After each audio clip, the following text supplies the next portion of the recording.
लोग देख सकते हैं मशहूर जो फेमस इतने बड़े हैं जो खिलाड़ी अपने विराट कोहली इंडिया के बहुत ही बड़े खिलाड़ी हैं। इन्होंने स्वयं जो है लाइव आकर के पवन सिंह को भाई साहब बधाई दी और बोला कि भाई साहब बहुत ही अच्छी बात है, आपने इतनी महंगी कार ले ली और बॉलीवुड के जिस तरह आप स्टार ने इस तरह तो होना ही चाहिए, ये विराट कोहली सर का कहना होता है। तो पवन सिंह को भाई ये चीज़ बहुत ही अच्छी लगती है, वो भी थैंक यू बोलते हैं और भाई हाथ जोड़ के भी कहते हैं थैंक्स। मैं लेकिन आप सभी को ये भी बता दूं कि विराट कोहली पवन सिंह के बहुत बड़े फ़ैन हैं।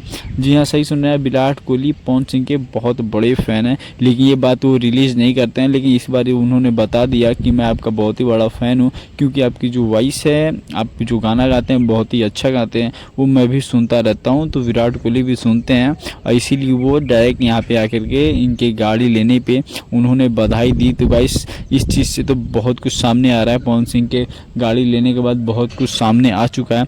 देखते हैं आगे क्या क्या सामने आ